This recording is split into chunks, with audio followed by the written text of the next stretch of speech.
একটু মেধাকে খাটানোর চেষ্টা করুন, আপনার পরিবর্তন আসবে আসবে ইয়া আশা রাখি। কুল্লু মুস্কিরিন খামরুন ওয়া কুল্লু খামরিন হারামুন ওয়া মান শারিবাল খামরা ফিদ দুনিয়া ওয়া মা তালাম ইয়াতুব মিনহা ওয়া হুয়া মুদমিনু হালাম ইয়াশরাবাহা ফিল আখিরা। এবং যেই ব্যক্তি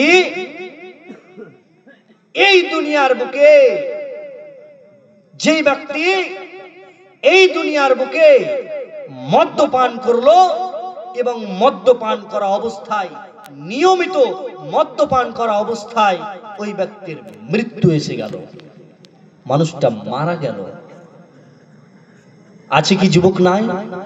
অনেক ব্যক্তি নেশার ভানে মারা যায়, রাস্তার কিনারে পড়ে থাকে, বাড়ির বিভিন্ন আনাচে কানাচে পড়ে থাকে মদ্যপান করে, নিজের শেষ নিঃশ্বাস ত্যাগ করে দেয় এই দুনিয়ার জীবনকে ছেড়ে দেয়, এই দুনিয়ার জীবনকে বিদায় জানিয়ে দেয়, তার নাম মদ। শুনো, বলছিলাম যেটা সেটা হচ্ছে কুল্লু মুস্কিরিন খামর ওয়া কুল্লু খামরিন হারাম ওয়া মান শারিবাল খামরা ফিদ দুনিয়া ওয়া মা তালাম ইয়াতুব মিনহা। যে ব্যক্তি তওবাবিহীন মারা গেল, এই দুনিয়ায় মদ্যপান করা অবস্থায় তওবাবিহীন মারা গেল, ওই ব্যক্তির দোয়া শুনুন। আল্লাহ রাসূল সাল্লাল্লাহু আলাইহি ওয়াসাল্লাম কি বলছেন একটু কর্ণপাত করুন। আল্লাহ রাসূল সাল্লাল্লাহু আলাইহি ওয়াসাল্লাম বলছেন, ওই ব্যক্তি কিয়ামতের মাঠে সুস্বাদু পানি পান করতে পারবে না। ওই ব্যক্তি কিয়ামতের মাঠে সুস্বাদু পানি পান করতে পাবে না। আরেকটু হাদিসের দিকে এগিয়ে যাই, দেখি হাদিসে কি বলা হয়েছে।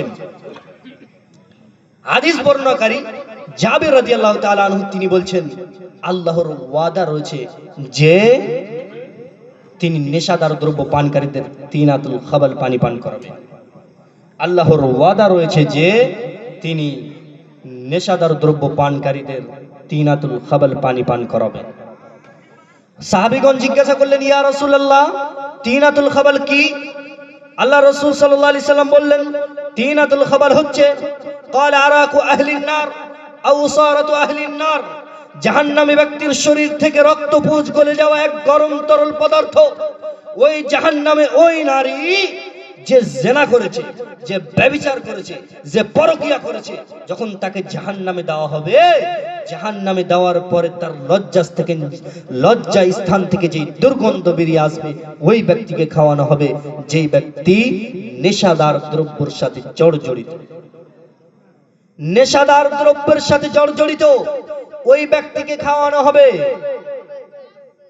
আল্লাহ রাসূল সাল্লাল্লাহু আলাইহি ওয়াসাল্লাম কি বললেন?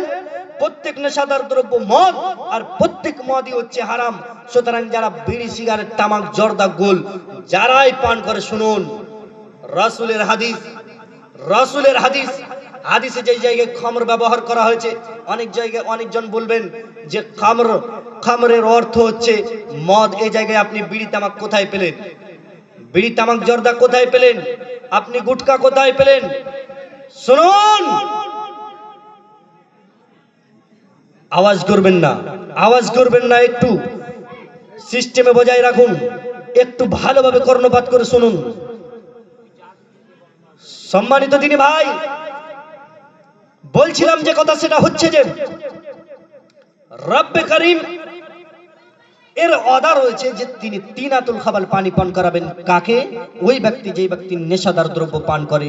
আর তিনাতুল খাবাল হচ্ছে ওই জিনিস যা হচ্ছে জাহান্নামী ব্যক্তির শরীর থেকে রক্তপুঞ্জ গলে যাওয়া এক গরম তরল পদার্থ।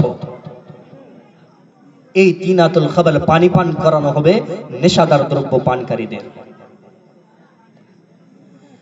এবার আসুন, যারা নেশাদার দ্রব্য পান করে, বিড়ি, সিগারেট, তামাক, জর্দা, হারাম মাল উপার্জন করে, সুদ, ঘুষ ইত্যাদি যা কিছু,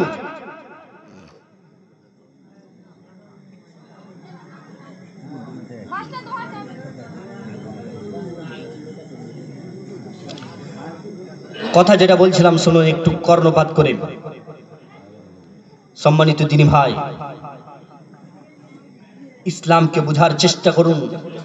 ইসলামকে নিজের বুদ্ধি দিয়ে, নিজের মেধা দিয়ে চালানোর চেষ্টা করবেন না, নিজের জ্ঞান দিয়ে চালানোর চেষ্টা করবেন না। ইসলাম আপনার জ্ঞান দিয়ে চলতে আসেনি, কালামুল্লাহর বিধান দিয়ে চলতে এসেছে।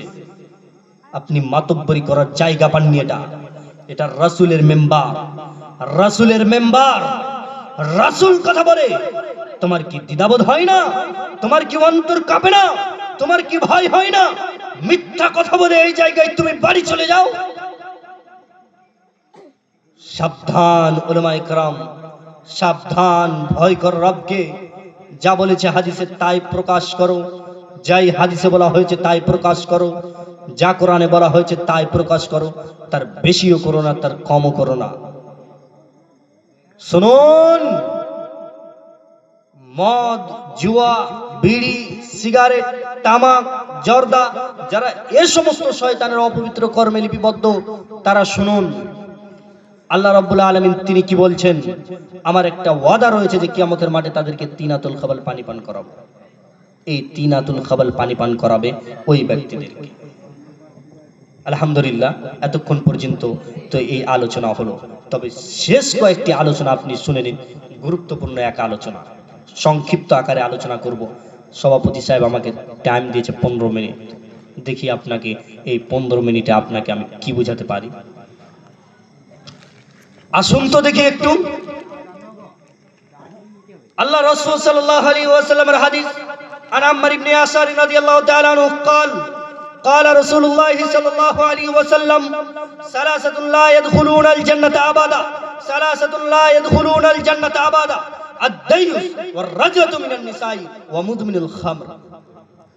তিন ধরনের ব্যক্তি কখনো জান্নাতে যাবে না, কখনো জান্নাতে যাবে না। ক ধরনের ব্যক্তি? তিন ধরনের ব্যক্তি কখনো জান্নাতে যাবে না, জান্নাতে যাবে না, কখনো জান্নাতে যাবে না। নাম্বার 1, দাইয়ুস। দাইয়ুস কাকে বলে জানেন? ওই ব্যক্তি, যেই ব্যক্তি নিজের পরিবারকে বেহায়াপনা করার সুযোগ করে দেয়, ওই ব্যক্তি জান্নাতে যাবে না। মুরব্বি সাহেব, আপনাকেই বলছি, শুনুন, আপনার সন্তান, আপনার মেয়ে ঈদের এক উৎসবে, আনন্দের উৎসবে আনন্দ মানাতে গিয়ে কিভাবে সে ঢং ঢং ঢং ঢং করে হাঁটতে হাঁটতে চলে যায়। পোশাকে থাকে ঝলমল পোশাক, যার আগে পিছু সবকিছু বোঝা যায়, যার আগে পিছু সবকিছু বোঝা যায়, যার উঁচু নিচু সবকিছুই বোঝা যায়। এর দায়িত্ব আমি নিতে এসেছি, এর দায়িত্ব আমি কাশিমনগর থেকে নিতে এসেছি। মুরব্বি সাহেব, আপনাকে বলছি, আপনি বাড়ির গার্জেন, আপনি বাড়ির গার্জেন।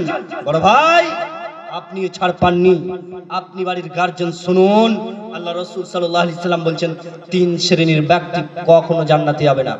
জান্নাত কার যাওয়ার ইচ্ছা নেই? জান্নাত কার যাওয়ার ইচ্ছা নেই? আমল যদি করেন, রব্বে কারীমের একটা সিফাত হচ্ছে আদিল, রব্বে কারীমের একটা সিফাত হচ্ছে আদিল। তিনি ইনসাফকারী, তিনি ইনসাফ করবেন। মনে রাখবেন, একজন নামাজ পড়বে আর একজন নামাজ পড়বে না, সে জান্নাতের আশা করে, আর একজন নামাজ পড়বে আর একজন নামাজ পড়বে না, সে জান্নাতে যাবে। রব্বে কারীম ইনসাফকারী, তিনার আদালতে কোনো কম বেশি করা হবে না। বলছিলাম যে কথাটা, সেটা হচ্ছে যে তিন ধরনের ব্যক্তি কখনো জান্নাতে যাবে না।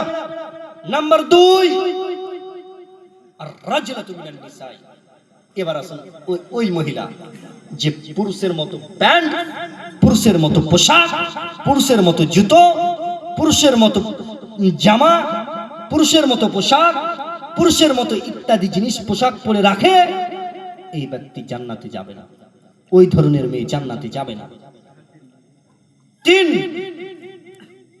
ওই ব্যক্তি জান্নাতে যাবে না, সেই ব্যক্তি হচ্ছে মুদমিনুল খামর, অর্থাৎ নিয়মিত নেশাদার দ্রব্য পানকারী, জান্নাতে যাবে না।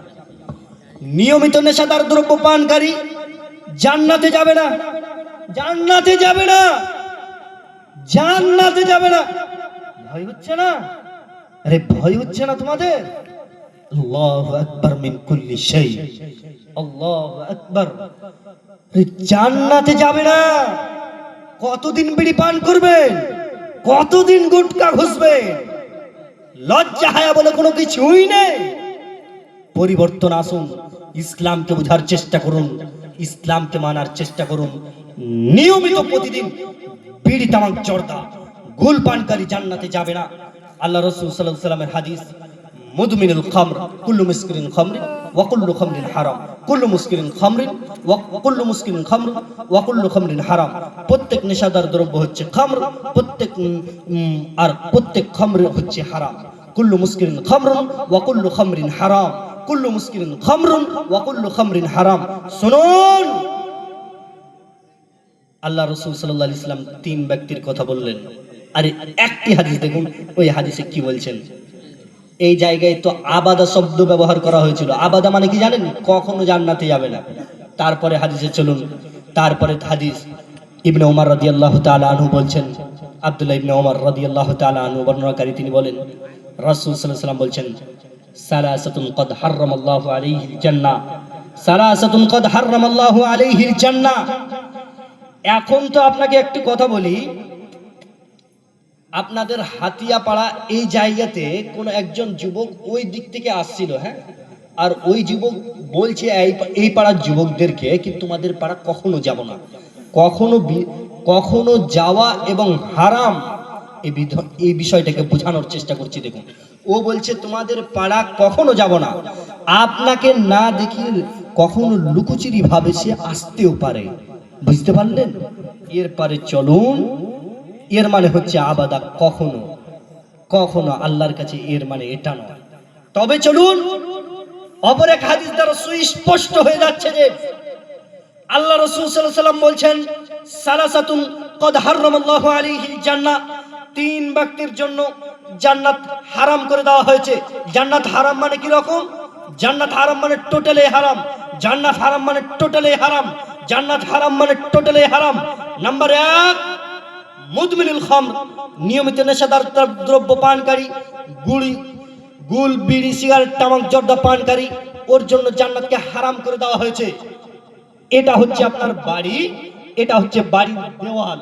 একটু দেখুন এইদিকে একটু দেখুন। এটা হচ্ছে আপনার বাড়ি, এই বাড়ি হচ্ছে আপনার দেওয়াল। এই দেওয়ালকে পেরিয়ে আপনি কিভাবে যেতে পারেন? দেখি, কিভাবে যেতে পারেন? দেওয়ালকে ভেঙে যাবেন? এ হচ্ছে হারাম। আপনি জান্নাতে কিভাবে প্রবেশ করতে পারেন? দেখি, আল্লাহ রাসূল বলছেন, কদ হারামাল্লাহু আলাইহিল জান্নাহ, তবে যাওয়ার একটা পথ এই দুনিয়াতে আছে, তওবা। শুনুন, রাসূল বলছেন তিন শ্রেণী ব্যক্তির জন্য জান্নাত টোটালি হারাম, জান্নাত যাবে না। নাম্বার 1, মুদমিনুল খামর, নিয়মিত বিড়ি সিগারেট পানকারী জান্নাতে যাবে না। 2, আল আক, পিতামাতার অবাধ্য সন্তান জান্নাতে যাবে না।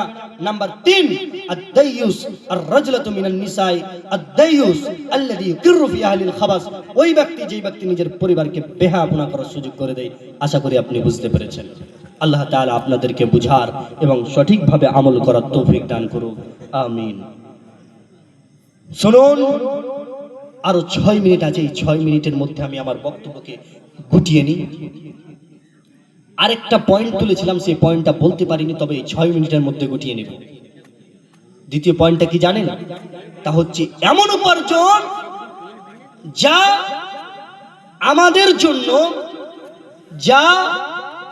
এমন উপার্জন যা আমরা করি তা হচ্ছে অবৈধভাবে, তা হচ্ছে সুদ, ঘুষ।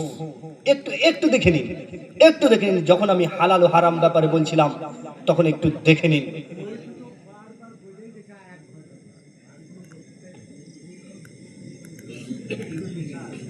মুরব্বি সাহেব খেলা করতে আসেনি, জালসায় দাওয়াত দিয়েছেন। বেটা, এই জায়গায় আমি আলোচনা করতে এসেছি, আমি খেলাধুলা করতে আসিনি। কোরআনের কথা বলছি, হাদিসের কথা বলছি।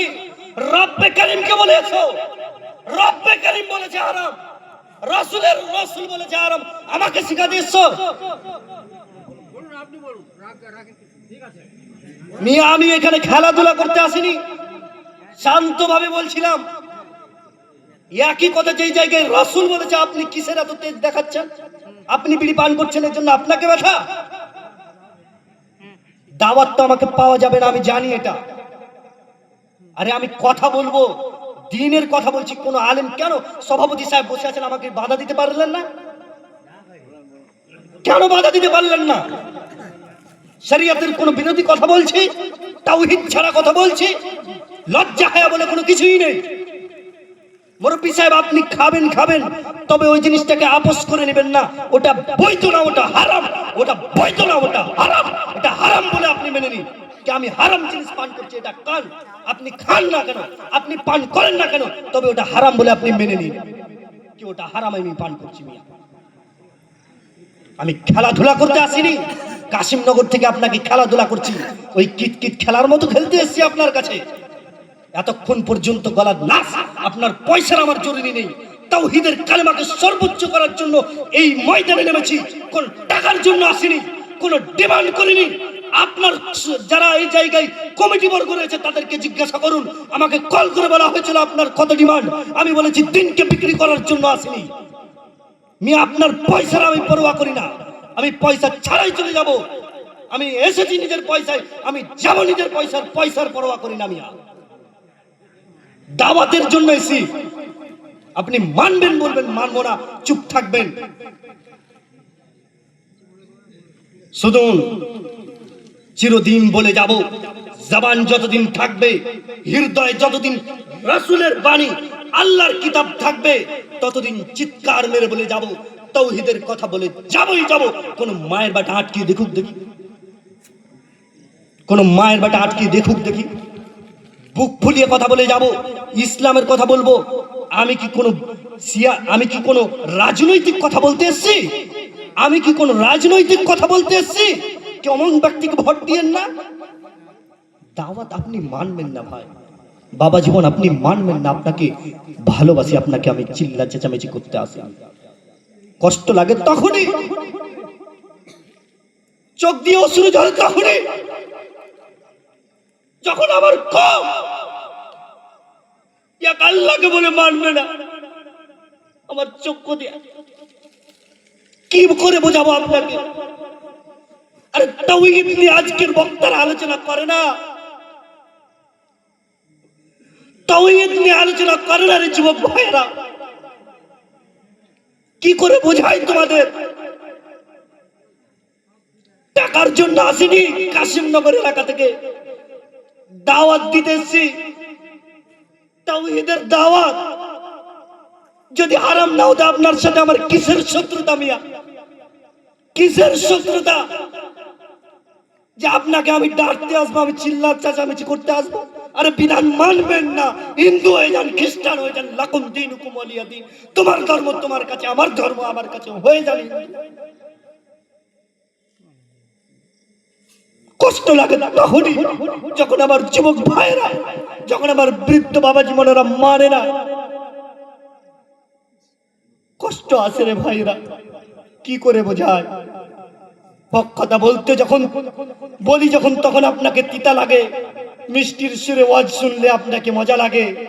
বলেছিলাম শুরুতে, এরা সকলেই এসছে কানের মজা নিতে, এরা সকলেই এসছে কানের মজা নিতে, এরা আমল করতে আসেনি, এরা আমল করতে আসেনি। শুনুন,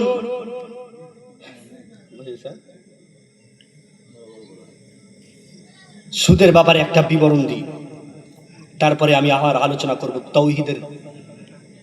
যতদিন পর্যন্ত নিঃশ্বাস থাকবে রাসূল সাল্লাল্লাহু আলাইহি সাল্লাম 13টি বছর তাওহীদের আলোচনা করে গেছেন। জীবন থাকতে তাওহীদের আলোচনা করব, তাওহীদের আলোচনা করব। এই দুনিয়ার বুকে ইসলামের কথা আলোচনা করতে গিয়ে কোন মায়ের বাটা আসুক না করো, কোন মায়ের বাটা আসুক না করো, কাউকে এই পর্যায়ে রাখবো না। দিনের কথা বলবো যখন, কাউকে এই কাতারে রাখবো না, কাউকে এই কাতারে রাখবো না। মনোযোগ ভাবে শুনে রাখুন, যতটা করা ততটাই নরম, যতটাই করা ততটাই নরম। শুনুন, একটু খেয়াল রাখুন, দিয়ে আমি আমার আলোচনা করব। বক্তা সাহেব এসেই গেছেন, বক্তা সাহেব আমাকে ক্ষমা করবেন, আপনাকে বসে রেখে আমি এতটুকু পর্যন্ত আলোচনা করলাম। একটু বিবরণ দেখুন। সুদ এমন এক মহাবড় পাপ, সুদ এমন এক মহাবড় পাপ, যে পাপে আল্লাহ সুবহানাহু ওয়া তাআলা বলছেন, আল্লাহ তাআলা সুদকে সংকুচিত করেছেন এবং দানকে বর্হিত করেছেন। আল্লাহ তাআলা তিনি অন্যত্রে বলেন, তোমাদের মধ্যে কোনো ব্যক্তি যদি সুদের মধ্যে কোনো কিছুই যদি 1% যদি সুদ যদি খেয়ে থাকে, তাহলে সে যেন বর্জন করে, তাহলে সে যেন বর্জন করে, তাহলে সে যেন বর্জন করে। শুনুন, আমি বলছিলাম আরেকটা কথা, শুনুন, আরেকটা কথা বলেছিলাম, সেটা হচ্ছে কি, সুদ এমন একটা পাপ, সুদ এমন একটা ভয়ঙ্কর সম্পদ যে সে তার মায়ের সাথে জেনা করার মতো বড় পাপ, যে তার মায়ের সাথে জেনা করার বড় পাপ, সে তার মায়ের সাথে জেনা করে, সে তার মায়ের সাথে জেনা করে, সে তার মায়ের সাথে জেনা করে। মুসলিম বন্ধু, তোমাকে এখনো ভয় হলো না? তোমার এখনো ভয় হলো না যে সুদ মায়ের সাথে জেনা করা? সুদ মায়ের সাথে জেনা করা এখনো ভয় হলো না? শুনুন, আল্লাহ রাসূল সাল্লাল্লাহু আলাইহি ওয়াসাল্লাম বলছেন, যারা সুদ গ্রহণ করে তাহলে তারা একজন মেয়েকে 36 বার জেনা করার চেয়েও বড় কঠিন। সুতরাং এগুলো হচ্ছে হারাম ও হালাল। আল্লাহ তাআলা আমাদের তৌফিক দান করুক যেন আমরা এই সমস্ত কুকর্ম থেকে বেঁচে থাকি।